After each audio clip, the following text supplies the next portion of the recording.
Well, we've got 6 new guys, and it's amazing how much you see the kind of the landscape or the visual of a team change with 6 new guys. And I mean, it's going to be a different team in a lot of ways. And now we have what I feel is Mountain West size and maybe a little more Mountain West athleticism. And the trick is getting them up to speed to play at that level right away.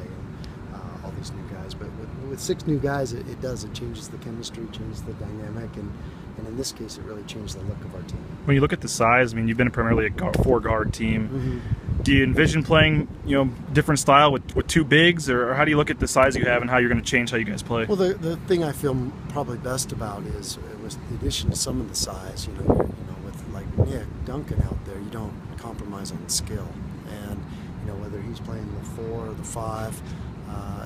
You're probably just as skilled as anybody, or probably more skilled than anybody. So, and then some of the new guys are pretty skilled too. David Wacker's got great hand-eye, and he's got to develop his perimeter shot as he gets older. But he can shoot it out there. But so I don't think we've added size, but we probably haven't compromised very much on skill. You mentioned 6 new guys, a team that turns over maybe a little more numbers this year. You had a big senior class last year that had a lot of minutes.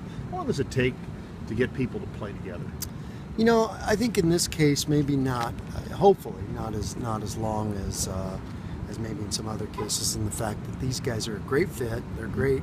They're really, really skilled, and then this has really helped us getting to work with them this summer.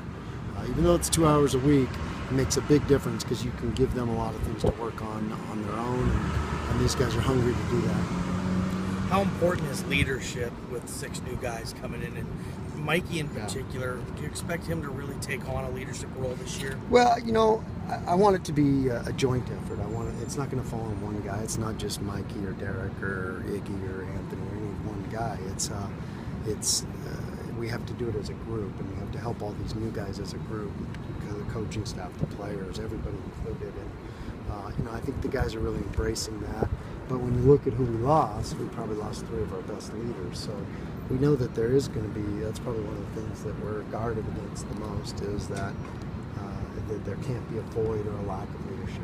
When you look, I know you want to look forward, but when you look at last season and try to correct things to move forward for this year, so many close games, so many bounces. Yeah. How do you pinpoint what exactly went wrong, or was it just one of those fluky seasons where it could have been different? Well, you look at some of those, and we're playing good teams, and our margin for error, I don't think we had tremendous depth, and so I think that's an area where we've addressed, and that hurts you, and you saw it hurt us towards the end of the year, where Drimmick's numbers really fell off because he was really banged up, and that foot was, he couldn't function, couldn't practice, and his numbers were cut in half. And Jeff the same way, his numbers fell off at the end of the, and those guys, they're just so gutty and courageous, they just kept playing through it, but that's where we could have used some depth. And so I think that, number one, helps you, and just a little more experience doing things a little bit better than what we did last year, and then that fine line maybe tips your way a little bit more. I think exactly this time last year we were talking about going into the season, you guys talked about defense and the field goal percentage and all that. And how do you, I know the numbers say that you didn't make much of an improvement, from that standpoint. Do you feel like you guys played better than the numbers showed, or how do you look at the defense last year? Well, I think that was, that's an area where our depth and our injuries really showed up. If you looked out there at the end of the year, we had a center that really wasn't a center and doesn't block shots or alter shots, so you're not, and that was Ryan, who was playing his tail off, but he's 6'8", going against 6'10", 6'11", and now we've got a few more guys that maybe can change some shots and protect the rim a little bit, and then with Anthony and Jeff and some of these guys hurt, I just think physically they weren't able to defend like we want to defend, and so that's where the depth and that's where the athleticism is going to help you too. You talk about